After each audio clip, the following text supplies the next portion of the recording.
c'est Tatanexia et dans cette 4e vidéo de la saison 4, on va parler prix. Ah oui, et la semaine prochaine, on parlera de votre résumé, celui qui sera en 4e de couverture. Ah oui, vous allez voir, on va s'amuser un petit peu. Et c'est aussi effectivement très attendu, cette 4e de couverture.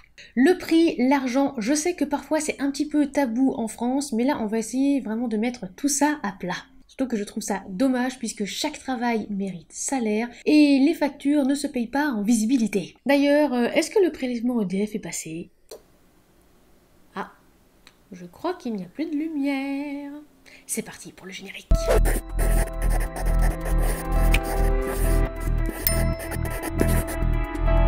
Parlons prix. Petit tour sur l'encyclopédie Larousse pour savoir ce qu'est un prix.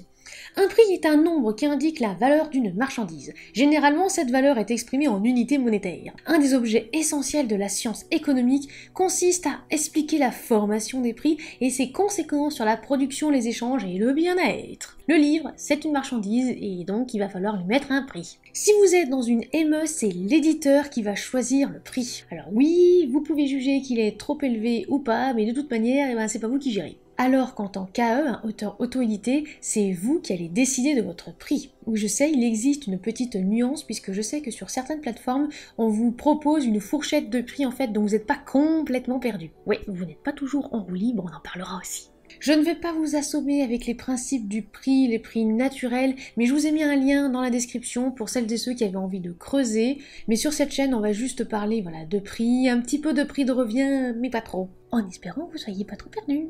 On commence par quoi? Ne décidez pas du prix au hasard. Je le répète et j'insiste. Ah tiens, si je le mettais à 19,99 ou tiens, je vais le mettre à 1,23 €. Nope. Pas la bonne stratégie et Tata vous rappelle à l'ordre. Il existe un très grand nombre de sites qui expliquent comment est fixé un prix. Coolibri a d'ailleurs fait un article concernant les ME, les éditions à compte d'auteur et les auteurs auto-édités. Vous voyez, qui d'ailleurs est parfois un petit peu souvent repris. En plus de cela, il y a un article mais vraiment inédit, écrit par Marjolaine Pochet, que je remercie mais vraiment d'avoir alerté sur Twitter qu'elle avait justement écrit cet article, car j'étais pas du tout tombée dessus dans mes recherches, et pourtant il est très bien.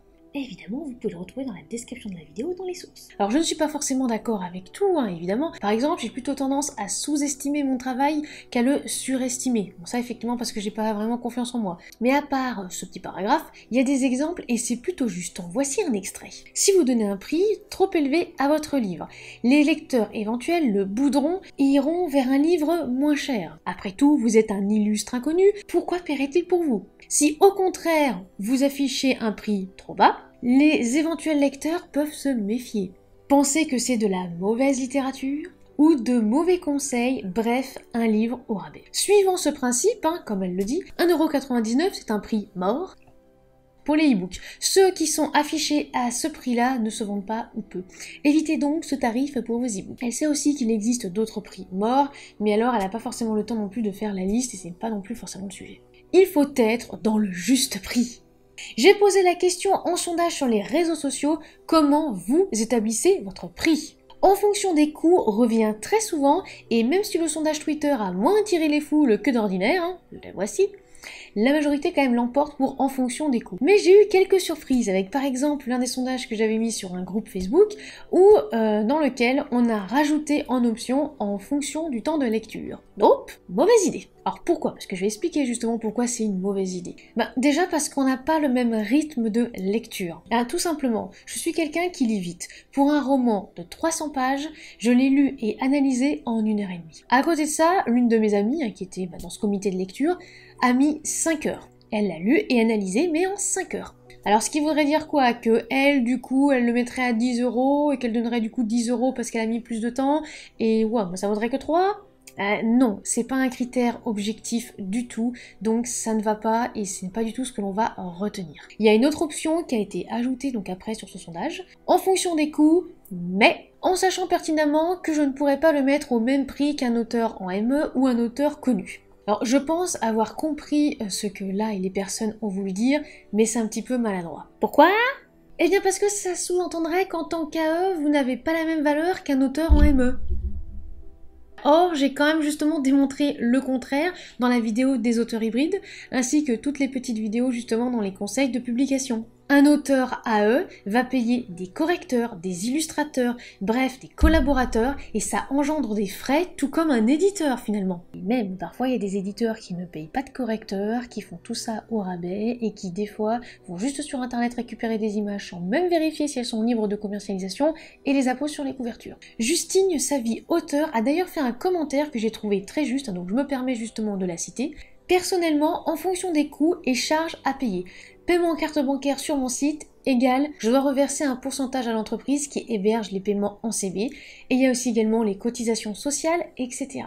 Mais aussi et surtout le travail effectué sur le manuscrit. Je considère que ce n'est pas parce que je suis AE que je n'ai pas le droit de vendre mon roman au prix d'une ME si j'y ai passé le temps nécessaire, embauché les professionnels nécessaires, etc. Oui, je suis assez d'accord avec elle, car le « je suis en AE, je ne vais pas mettre mon livre de 400 pages à plus de 10 balles parce que ça se vendra pas », oui, j'ai reçu ça aussi. Non, non, non, non, non, non, non, non, non, non. Encore une fois, le critère est subjectif, surtout pour « bon, bah je suis inconnu, donc je peux pas mettre le même prix ». La nuance, c'est pas forcément la bonne réflexion. Il y a certains ouvrages avec des prix plutôt bas, car les éditeurs peuvent se le permettre. Il est vrai que quand vous allez avoir un tirage à 5000 exemplaires, le coût de revient par livre est bien plus inférieur que si vous avez juste bénéficié d'un tirage à 1000 exemplaires ou moins. Et le problème, c'est que la plupart du temps, quand on est sur des plateformes, les frais d'imprimeur peuvent être fixes. Donc vous pouvez pas forcément jouer sur ce levier-là. Alors que souvent, les éditeurs et même les très grands éditeurs, eh ben ils peuvent. Et oui, je suis un petit peu obligée aussi de faire une petite parenthèse et aussi un petit pont. Oui, donc une passerelle, avec les auteurs qui choisissent les maisons d'édition à compte d'auteur. J'ai bien dit qu'ils choisissent. Ils sont complètement conscients de ce système, ils ont de l'argent et ils vont préférer dépenser par exemple 5000 € pour avoir énormément de livres, pour finalement que le coût de leur revient par livre soit pas très élevé. Ils ont en plus un logo dessus, ils vont payer mais souvent tout, d'accord, c'est leur choix, et certains s'en sortent bien. Après oui, je sais, c'est cher, tout le monde n'a pas forcément ces moyens-là, on y reviendra. Et oui, je sais qu'il y a certains ouvrages, il suffit juste de mettre le nom et le prénom de l'auteur pour vendre. Hein, on va pas se pincer les ovaires pour ça parce que ce n'est pas le sujet. Le sujet c'est, vous êtes auteur débutant, on va dire auteur intermédiaire, vous ne savez pas justement comment établir votre prix, et bien justement on essaye de trouver des pistes. C'est donc parti, fixez le nombre d'exemplaires. Déjà, combien d'exemplaires vous voulez imprimer? Si c'est la demande, ok, ce sera certainement aussi fixe, à voir justement avec les imprimeurs. Parfois, il y a certains imprimeurs français ou même des plateformes où plus vous allez justement imprimer d'ouvrages, plus vous allez prendre d'ouvrages, plus effectivement, le prix justement par unité du livre sera moins élevé. Si par exemple, vous êtes fixé un objectif, il y a parfois certains auteurs, leur objectif c'est de vendre 100 livres en un mois, ou par exemple 150, 200, ils vont en imprimer 100, 150, 200, et après ils vont aller en salon. Oui, je sais, on n'a pas forcément tous les moyens. Par exemple, je sais qu'en salon, je ne peux pas me permettre d'avoir plus de 10 exemplaires par ouvrage. Après, je ne pourrais plus suivre question finance. Oui, on n'est pas forcément sur le même pied d'égalité. C'est pas grave. Le but, c'est quand même de s'entraider, pas de se tirer non plus dans les pattes. Et si par exemple, votre voisin, il a 100 exemplaires et vous n'en avez que 10, c'est pas grave, dédramatisez. C'est pas pour autant qu'il va vendre les 100 dans la journée, c'est pas pour autant qu'il va même en vendre un, c'est pas pour autant que vous allez en vendre 0, etc. Ne lorgnez pas forcément sur le voisin, concentrez-vous sur vos propres objectifs. Listez les coûts. Tous les coûts qu'il faut lister. Ceux qui rentrent dans la fabrication et la commercialisation, et ne pas oublier les cotisations qui vont aussi sortir. N'oubliez pas qu'il y a une TVA sur les livres. Une TVA, et vous allez payer donc des cotisations à l'URSSAF, et évidemment si vous dépassez un certain seuil quand vous êtes micro-entrepreneur, le seuil est quand même assez élevé, mais si vous le dépassez, effectivement, il y aura aussi une petite taxe dessus. Et je rappelle également que quand vous faites vos déclarations, c'est sur votre chiffre d'affaires et non vos bénéfices. Je sais, parfois on est là, on a investi beaucoup, on a donné beaucoup de notre argent, on n'a pas forcément un grand retour et on est obligé de dire « Ah bah oui, en chiffre d'affaires, j'ai gagné ça ». Donc il faut aussi y penser dans le prix et ne pas dire « Bon, si ça va, je vais gagner 10 centimes par livre, ça va aller ». C'est peu. En tant qu'auteur auto-édité, en plus, on fait appel à des professionnels, des illustrateurs, des graphistes, des correcteurs. On en reparlera aussi quand on va évoquer les campagnes Ulule, mais vous devez vraiment en tenir compte tout en restant compétitif. Là, pour le moment, on a déjà un premier prix du livre. Un premier prix car il convient de vérifier vérifier son acceptabilité par le marché. Eh oui. En effet, le prix ne sera définitif que s'il entre complètement dans la compétition avec le marché en cours. S'il ne l'est pas, il va falloir revenir sur chacune des composantes du prix pour voir en gros où est-ce que ça a foiré. Et n'oubliez pas, ça c'est un petit rappel législatif, sont prohibées les offres de prix ou pratiques de prix de vente consommateur abusivement bas par rapport aux coûts de production, de transformation, de commercialisation, dès lors que ces offres ou pratiques ont pour objet ou peuvent avoir pour objet d'éliminer d'un marché ou d'empêcher d'accéder à un marché, une entreprise ou l'un de ses produits. C'est l'article L420-5 du Code du commerce qui l'explique. Et l'article 442-5 du même code dispose « La vente à perte est interdite par la loi ». Oui, il peut y avoir quelques exceptions, mais souvent les auteurs ne rentrent pas dans ces catégories-là. Faites attention à ça, la vente à perte est interdite. Donc vraiment, il faut vérifier ça en amont. Et aussi, si vous débutez, la plupart du temps, je sais, vous n'avez aucune notoriété. Je dis ça pour celles et ceux que je vois qui parfois vont copier, mais alors vraiment, copier directement les couvertures, les polices, les typos. Avec l'exemple le plus parlant, c'est Stephen King. C'est-à-dire que j'ai déjà vu des auteurs débutants qui sortent leur premier ouvrage avec leur prénom, leur nom en gros, avec quasiment la même police que les livres de Stephen King. Alors déjà, pourquoi? Déjà parce que Stephen King, c'est Stephen King. Son éditeur, c'est son éditeur, et vous, vous êtes vous. Je sais, il y a un petit doigt qui merdouille, mais c'est pas grave. Ça va être à vous de trouver votre identité, votre logo, votre patte. Ne copiez pas les autres, ça ne sert à rien. Alors petit rappel aussi, parce qu'on me pose souvent la question, la TVA pour les livres, c'est 5,5% à l'heure où je tourne cette vidéo en 2020, et ce taux est ramené à 2,1% en Corse, Guadeloupe, Martinique et sur l'île de la Réunion. Par ailleurs, parce que justement on parle du prix, je rappelle que le prix du livre est unique. Il en est ainsi depuis la loi du 10 août 1981, dite loi Lang. Non, c'est pas cette langue-là. Non, rien à voir. Le prix d'un livre doit être le même partout, quel que soit son mode de distribution et son origine. Alors oui, il est admis qu'un distributeur puisse justement faire un rabais, mais de 5% maximum sur le prix public éditeur. 5%. Cela signifie que non, vous n'avez pas le droit de changer vos prix sur les livres brochés comme vous l'entendez. Et je vise là les personnes en salon, oui, je sais, c'est difficile, des fois on n'a aucune vente toute la matinée, on est complètement déprimé, mais c'est pas pour autant qu'il faut faire un rabais de moins 50% l'après-midi pour espérer en vendre, tout simplement parce que c'est illégal. C'est pas parce que votre voisin vend plus que vous que c'est par rapport au prix, ce n'est pas forcément par rapport à ça. Et c'est bien pour ça que je fais justement cette suite de vidéos où on a toutes les composantes du livre et comment le vendre. Il n'y a pas que le prix, il y a plein de choses à prendre en compte aussi autour. Peut-être que votre prix correspond parfaitement bien au marché et que ce n'est pas le problème. Bref, si vous... Donc, je répète, le prix doit être le même partout, sur toutes les plateformes. Un prix juste et attractif. Alors beaucoup de sites parlent d'un problème assez récurrent, même le portail Auto-entrepreneur l'évoque, casser ses prix. Attention, l'une des erreurs les plus courantes chez les micro-entrepreneurs débutants est de casser les prix par peur de ne pas trouver de clients. Cette stratégie, si elle n'est pas maîtrisée, risque de produire l'effet inverse, c'est-à-dire faire fuir vos prospects. Attention, votre prix doit être juste en termes de marché, mais également en termes de rémunération. Attention aux extrêmes et aux genres, vous allez comprendre. Comme c'est indiqué sur le blog à propos d'écriture, des prix trop élevés par rapport à des livres du même genre, édités par des éditeurs classiques, ne sont pas compétitifs. À l'inverse, des prix trop bas peuvent être considérés par les lecteurs potentiels comme des livres sans grande qualité. Prenons un exemple avec un roman policier qui fait, on va dire, environ 150-200 pages. Voilà, avec un format, on va dire, assez classique, le format roman. Il y en a beaucoup sur le marché et beaucoup aussi qui tournent aux alentours de 10-12 euros. Si votre roman fait 150 pages, à peu près dans le même format, et que vous le mettez à 18 euros, ça va être difficile. Alors oui, vous allez en vendre un petit peu, seulement un peu. Alors si votre objectif est seulement d'en vendre 50 même en un an, d'accord, vous allez y arriver. Mais si votre objectif c'est d'en vendre 100 par mois, peut-être même plus, là effectivement, il va peut-être falloir vous équilibrer avec les prix du marché. Et puis je mets une petite parenthèse aussi là-dessus, même si on en reparlera un petit peu après. Oui, je suis au courant que certaines personnes des fois aèrent extrêmement leur texte. Vous savez, genre des petits paragraphes comme ça avec des grands espaces pour, on va dire, gonfler le nombre de pages pour après justifier le prix. Sauf que ça se sait très vite. Oui, sur Facebook, une fois, il y a une personne super ravie qui était là. Oui, vous avez vu, j'ai fini mon roman, je suis super contente. Vous vous rendez compte qu'il y a 42 camos et qu'elle affiche 370 pages au format roman. Là, ça sent pas très bon. Ça sent pas bon dans le sens où, avec 42 camos et avec autant de nombre de pages, forcément il y a beaucoup d'aération et à mon avis beaucoup trop. Et effectivement, quand justement elle m'a envoyé le premier chapitre, alors oui, c'était pour savoir si ça allait bien, question mise en forme. J'étais un petit peu obligée de lui dire excuse-moi, mais pourquoi il y a certaines pages où il y a que 3 lignes? Ça peut être après un effet de style, d'accord. Le problème c'est que là, c'était plutôt, et je l'ai bien senti, pour gonfler le nombre de pages. Oui, et puis en plus, je parle pas du tout d'un roman type recueil de poésie, de poèmes, etc. Là, c'est complètement à part. Donc bon, je lui ai un petit peu expliqué que ça ne fonctionnait pas trop comme ça, et de fil en aiguille, elle m'a quand même dit, oui, mais il faut quand même que je me tire une très grande marge, je veux quand même me tirer une marge de 10 €, donc je suis un petit peu obligée de faire ça. Mauvaise stratégie. Non, il faut plutôt faire comme ce que Marjolaine Pochet explique dans son article. Non, n'oubliez pas aussi que votre réputation et l'image justement que vous allez donner au lecteur est importante.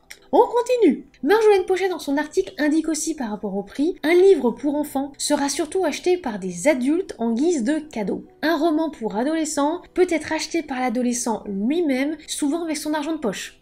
Oui, il y en a qui ont eu de l'argent de poche, pas moi. Et l'adolescent ne doit pas avoir l'impression de casser sa tirelire à chaque fois qu'il va acheter un livre. Ne rêvez pas, certains adolescents peuvent casser leur tirelire de temps en temps, mais pas tous, et quand même, ça ne court pas les rues. Revenons au coût de fabrication. Le prix va donc dépendre du format, du nombre de pages, du type de la couverture, souple ou cartonnée, qu'est-ce que justement vous avez envie. Alors oui, on dit broché ou relié dans le jargon. Du type de papier. En fonction du type de papier, vous allez influencer sur le prix et aussi en plus sur l'épaisseur. Je rappelle quand même que le papier crème, ça s'épaissit et de plus en plus au fur et à mesure du temps, donc ça va vraiment faire un livre épais. Au contraire, un livre avec du papier, on va dire plutôt blanc, pour on va dire vulgariser un petit peu tout ça, et bien ça va être plus petit, donc ça va aussi donner l'impression que c'est moins pavé. Bref, c'est pour ça qu'il existe des calculateurs. Oui, j'adore ces petits outils. Alors la plupart des plateformes en ont, parfois c'est aussi directement sur internet, et parfois aussi quand vous mettez directement votre roman sur une plateforme et que vous arrivez à l'étape du prix,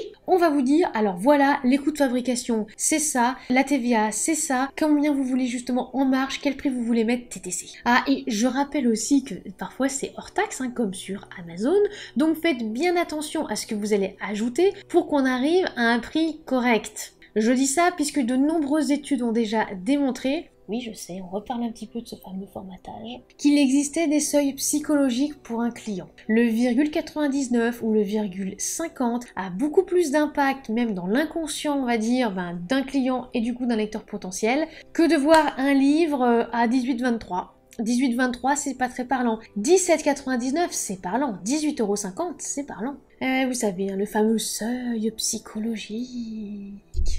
Un produit à 4 € vous attirera moins qu'un produit à 3,99 €. Un centime c'est peut-être rien, mais ça peut faire beaucoup après à la fin. Alors après aussi, on m'a dit que certaines plateformes imposeraient des prix en ,49, ,50 ou ,99. Alors je suis allée poser la question. Alors déjà, on m'avait justement énoncé certains noms, mais des fois c'est pas des plateformes de publication, c'est juste là où on peut distribuer justement son œuvre, donc ce n'est pas la même chose. Et ensuite, on m'avait aussi parlé de Bookelist. Alors je suis allée demander à Bookelist, j'ai d'ailleurs gardé le message pour celles et ceux qui aimeraient le voir. Alors non, justement, Bookelist, on m'a répondu qu'ils n'imposaient pas leur prix aux auteurs. Alors à voir si eux ils me disent ça et que vous avez un autre discours, ils m'ont quand même bien dit que vous pouviez justement mettre le prix que vous vouliez et qui n'imposait absolument rien. Alors, petit conseil du coup avec tout ça, parce que bon, ça fait bien longtemps qu'on en parle, qu'est-ce qu'on fait? Comment déterminer le prix de vente public de votre livre? Prenez le coût de fabrication, vraiment, quand j'ai coût de fabrication, c'est aussi coût de commercialisation, tout justement ce qui va rentrer dans vos coûts, et ajoutez 2 à 4 €. Cela vous assure quand même un prix de vente normalement raisonnable et proche des attentes des lecteurs. Et en même temps, une marge de 2 à 4 €, c'est pas non plus énorme. Sachez quand même qu'en maison d'édition, ça revient évidemment en fonction du prix, etc. Mais ça peut aller entre 80 centimes, 1 €, peut-être même 1,50 € des fois par livre vendu. Donc vous voyez, de 2 à 4 € en AE, avec justement tous les frais aussi que ça engendre, puisque je rappelle, on a des frais, c'est pas non plus un livre donné, et il y a quand même un petit peu de rémunération derrière. Si vous ne rentrez pas dans vos frais en ajoutant donc 2 à 4 € justement sur le prix, où est-ce que ça a flanché? Qu'est-ce qui justement ne va pas? Est-ce qu'il y a justement par exemple le volet correction si c'est trop élevé? Peut-être penser aux cagnottes, aux campagnes Ulule, mais en tout cas ne diminuez pas la valeur de vos projets. Le point marketing de Tatanexua. Alors je vous conseille, et donc c'est un conseil, et comme tout conseil, c'est à vous de voir. Donc je vous conseille de vous fixer une marge entre 2 et 3 euros par exemple pour un livre dont le coût serait entre 8 et 9 euros. Ce qui fait du coup que le prix public serait soit de 10, soit de 12 euros. Ça reste correct. Alors là, évidemment, c'est un exemple, c'est un peu bâtard, hein, mais c'est vraiment pour vous montrer un exemple. Attention, si votre coût de fabrication est de 2 euros, oui, on m'a soumis ce cas récemment, et que vous le mettez de coup en prix public à 10 euros, ce qui vous ferait quand même 8 euros de marge, hein, brut évidemment. Arf! Oui, là, il va y avoir un petit peu quelques petits soucis. Alors, c'est sûr, au début, ça va marcher. Pourquoi? Parce que déjà, vous allez être nouveau ou nouvelle sur le marché, parce que peut-être aussi votre couverture va attirer, et surtout aussi parce que, virtuellement parlant, quand votre livre est par exemple sur une plateforme en ligne, les gens ne voient pas forcément le nombre de pages au début. Ils voient juste le prix, le nom de l'auteur, et hop, ils achètent. Et après, ils peuvent être déçus. Donc cette pratique ne fonctionnera pas ad vitam aeternam. Et surtout qu'en salon, il va y avoir des gens qui vont feuilleter justement l'ouvrage, et il va falloir justifier le prix, puisque vous pouvez avoir un lecteur qui va venir vous dire oui, alors, je veux bien là, mais vous mettez votre livre qui est à peine à 80 pages à ce prix-là. Pourquoi? Parce que j'ai envie de partir en vacances en Australie. Non. À moins d'avoir un nom, etc., et que vous êtes célèbre. Mais je ne parle pas de ces exemples-là, on a dit qu'on les mettait à côté, gataout. Si vous voulez vous enrichir rapidement, ce n'est vraiment pas le bon domaine, et ce n'est pas du tout la bonne solution. Surtout qu'en plus, c'est dommage pour vous. Puisque avec un livre, avec un coût de fabrication à 2 euros, vous le metteriez à 5 euros, vous gagnerez quand même justement un petit peu dessus, et en plus vous seriez dans les prix du marché pour ce produit-là. Petits exemples de calcul avec le calculateur en ligne que je vous mets là. Ça c'est pour justement vous donner un petit peu des exemples. J'ai fait exprès, j'en avais déjà parlé dans la vidéo plateforme de publication partie 1 et partie 2, avec aussi les exemples avec le papier et le reste on en a déjà parlé donc je reviens pas dessus. Et on n'oublie pas que le prix doit être affiché sur la 4e de couverture, oui. Car si vous avez l'intention de le vendre en public, c'est obligatoire, c'est une mention légale. Le cercle privé familial, ouais, ok, on laisse passer, on s'en fiche. Mais en salon et aussi également dans les stories Instagram, je vois encore des auteurs auto-édités qui n'affichent pas le prix. Alors oui, vous pensez à mettre le code barre, très souvent des fois c'est la plateforme qui le met, mais vous ne mettez pas votre prix. Je rappelle que c'est obligatoire. Vous avez beau dire mais si, je suis honnête, j'ai pas du tout changé mon prix entre la maison et le salon. Comment vous voulez qu'on le sache? Comment vous voulez qu'on soit sûr? Maintenant, quand je vois que sur un livre, il n'y a pas le prix, je me dis, d'accord, alors en fait, je sais pas, il a mis ce prix comme ça, il a changé le prix entre-temps, est-ce qu'il faut que j'aille vérifier sur internet? Non, c'est prise de tête et ça peut vous faire fuir un lecteur. Le lecteur va retourner le bouquin, c'est quoi le prix? Vous savez qu'il faut afficher le prix sur l'ouvrage. Ça fait pas très professionnel alors que, je rappelle, les auteurs auto-édités souffrent justement de ça. Montrons-leur qu'on fait du travail de qualité et qu'on connaît les mentions légales. Affichez votre prix. En bref, donc pour fixer votre prix, vous devez lister vos coûts.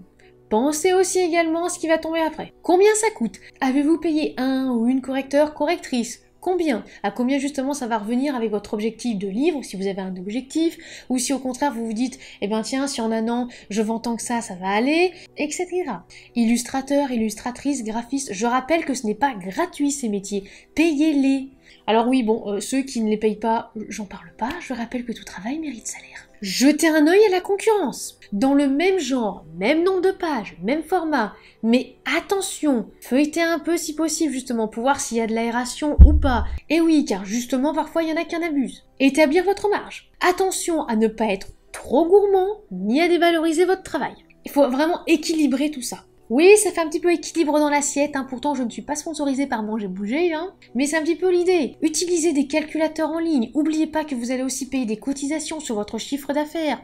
Bref, si vous utilisez aussi une SumUp en salon, là vous savez, c'est un petit appareil pour que justement vos lecteurs puissent payer avec leur carte bancaire, ou aussi avec leur téléphone. Je rappelle quand même qu'il y a des frais par transaction. Oui, c'est un quelque chose de mémoire. Donc celles et ceux qui s'accordent que 10 centimes par exemple, et après qui viennent me dire en MP, ouais je comprends pas, je suis en déficit, pourtant je pensais qu'en mettant un bas prix, j'allais justement vendre beaucoup. Bah oui, sauf que justement ce n'est pas la bonne méthode. La bonne méthode c'est de lister vos coûts, voir justement ce qui va vous revenir et vous établir une marge entre 2, 3, 4 euros de plus que le coût de fabrication, ça peut le faire. Et c'est bien pour ça aussi que cette vidéo existe pour vous aider. Affichez votre prix. Si vous souhaitez le mettre en vente auprès du public, c'est obligatoire.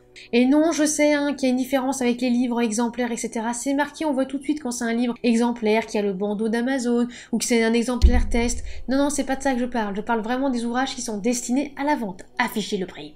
Et n'oubliez pas aussi, rendez-vous compte si un jour vous croisez quelqu'un qui est habilité à mettre des amendes.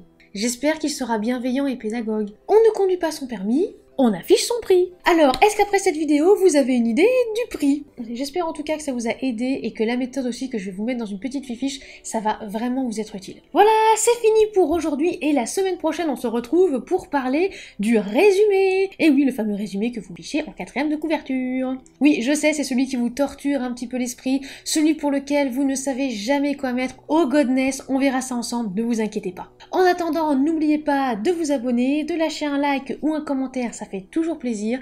Et si vous souhaitez nous soutenir sur les plateformes de financement participatif, n'hésitez pas à vous rendre sur les liens dans la description. Et en attendant la prochaine vidéo, soignez votre plume!